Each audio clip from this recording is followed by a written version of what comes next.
As you can see, we go to great lengths to give our customers quality service, but sometimes, when you can't get access to premises, it seems there's not a whole lot you can do. Hi, I'm Jim McDermott for NYNEX. In this program, we'll examine the no-access procedures that can and should be followed when you cannot gain entry to a customer location to complete installation and repair work requests. We'll also look at how field technicians should code different no-access conditions. And by field techs, we mean splice service technicians as well. And we'll discuss guidelines when a certified local exchange carrier, or CLEC, is involved. Our goal is to complete all work requests on the established due date, but field technicians performing installation and repair work often encounter no-access situations that prevent them from doing just that. There are three types of no-access conditions: no-access subscriber, no-access other, and no-access early dispatch. We'll look at each one in this program and see how it should be handled. Let's start with no-access subscriber. When field technicians go on an installation call and find that they cannot gain entry to a subscriber's premises, they should take the following steps. First, a drop wire is connected to the customer's premises. Next, if it's a single unit, the technician installs a network interface device on the outside of the house. The technician then verifies that dial tone is available to the network interface device.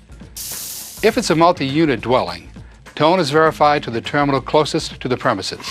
The technician determines that the job must be returned because he or she is unable to gain access to the customer's premises to complete the installation of inside wire and jacks. At this point, he or she codes the missed appointment SA for no access subscriber and returns the work request to WFA dispatch out using a handheld terminal.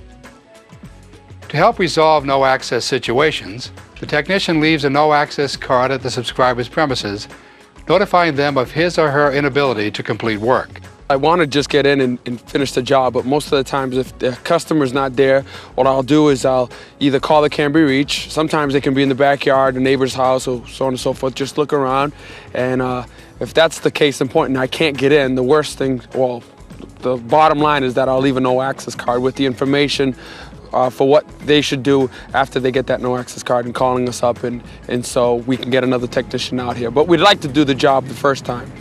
No-access conditions also affect field personnel trying to resolve a customer trouble report. And here again, the technician tries to the best of their ability to avoid a no-access situation. This might include checking the trouble report for customer reach number.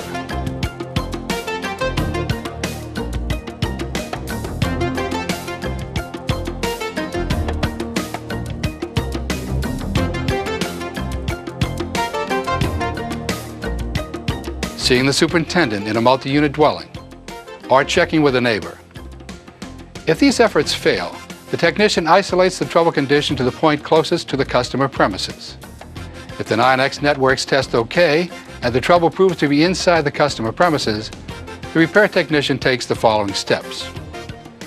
If a network interface is located at the demarcation point but the customer does not have a maintenance plan, then the technician leaves a customer contact card and a billing invoice. If there is a network interface, plus the customer does have a maintenance plan, the technician only leaves a customer contact card. If there is not a network interface, the field technician leaves a no-access card and replaces the protector with a combination protector and network interface unit. And if the field technician cannot reach the protector, a no-access card is left for the customer. Using a handheld terminal, the technician enters the proper narrative and then codes this return NAS for no-access subscriber. The technician was unable to repair the trouble because the customer was not at home, and all attempts to provide customer service failed.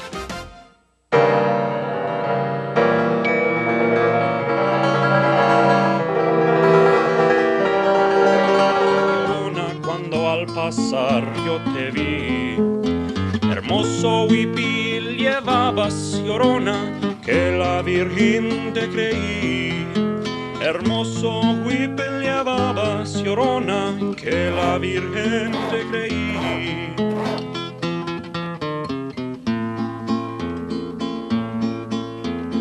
Ay de mí, Llorona, Llorona de azul celeste.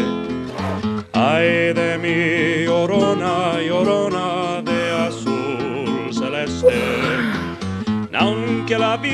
me cueste, Llorona, no dejaré de quererte. Aunque la vida me cueste, Llorona, no dejaré de quererte.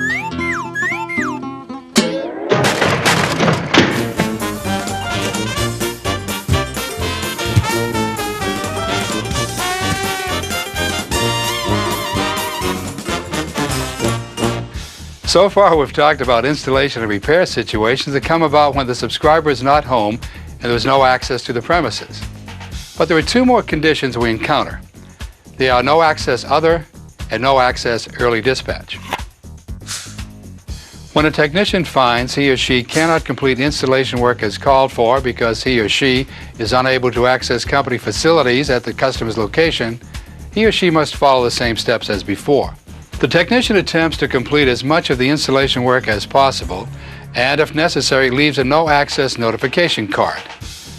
Because this job is returned due to the technician being unable to access company facilities at the customer location, this installation job return is coded SO for no access other. Sometimes the technician gains access to a customer's premises but finds there is no trouble in the house. Instead, the trouble exists in an area the technician cannot enter, such as a locked terminal closet, and so the technician cannot clear it. As a result, the only option may be to isolate the trouble to the point farthest in the loop and notify the customer of the access problem, or if the customer is not available, leave a no-access card. The technician returns this repair request and codes it NAO for no access other. Even though the technician gained access to the customer's premises, the trouble could not be repaired since it was isolated to an inaccessible area at the subscriber's location. The last type of no-access condition that will be addressed is encountered by technicians dispatched on an installation or repair request prior to the scheduled appointment time. When this type of no-access condition occurs, the technician codes this as no-access early dispatch and processes the return in a similar way to the other no-access conditions, with one exception. Field technicians do not leave a no-access card if they were dispatched prior to the appointment date. During any of these no-access situations, if the technician cannot return the work order electronically using a handheld terminal, he or she can call the administrative assistant in the WFM dispatch center and relay his or her findings. At that time, the administrative assistant will require very detailed information from the technician, including the appropriate no-access code, in order for the return to be processed correctly. These are the three primary no-access conditions that technicians encounter when completing installation and repair work requests. However, there is one other area that bears some explaining, and that's the guidelines we must follow when a certified local exchange carrier, or CLEC, is involved. In some cases, NYNEX wholesales individual elements of the loop network, called the unbundled loop, to a CLEC, who in turn sells telecommunication services to their end user. The CLEC is responsible for arranging access with the end user, and service orders and trouble reports contain can-be-reached numbers as provided by the CLEC. Because of this distinction, we handle and code these jobs differently. When a technician is dispatched on an installation request and access to the CLEC's end user premises is required but not available, the technician calls in a customer not ready charge to the WFM dispatch center and designates the return service order as no access to the end user's premises, SA. If a technician encounters a no-access condition when dispatched in a trouble report to a CLEC's end user premises, and if access is required, the technician does not return the job coded NAS. Instead, the trouble is given the disposition code 1320 in New York or 1271 in New England. When the job is returned using the handheld terminal, the code selected is Wholesale No Access. The CLEC is then billed a CNR/IDC, a Customer Not Ready Incorrect Dispatch Charge, and an IM02 billing slip is completed indicating the circuit ID and the service code modifier. But no bill is signed by or left for the customer. When field technicians encounter situations where they are unable to complete a service order or repair a trouble because they cannot gain access to a NYNEX facility, the job is returned as No Access Other. The technician should tell the CLEC end user that NYNEX is responsible for access arrangements and will work to resolve the access issue, and that they should call the CLEC for status updates. And the end user should also contact the CLEC to reschedule their appointment.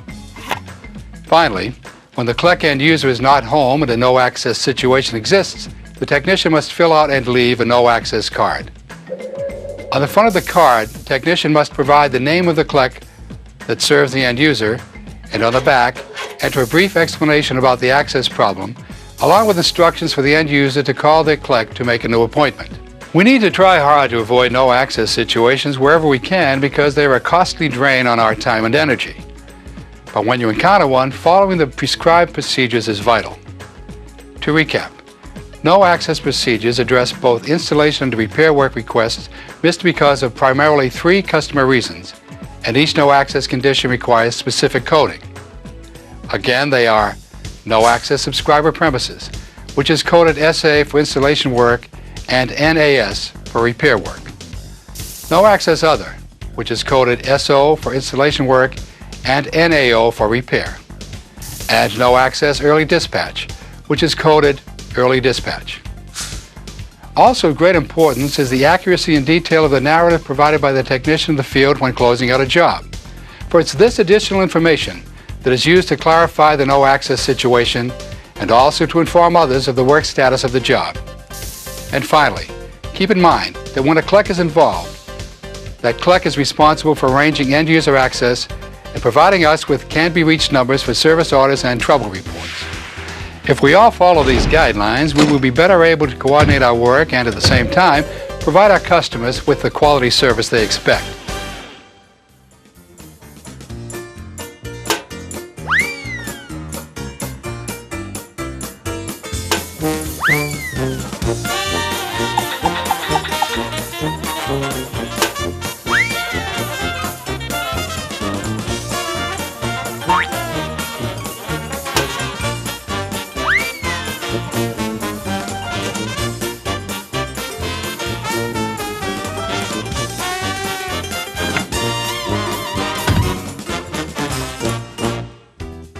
For more information on no-access procedures, please refer to the following courses offered by NYNEX Training and Education. Thanks very much for your attention. I'll see you again.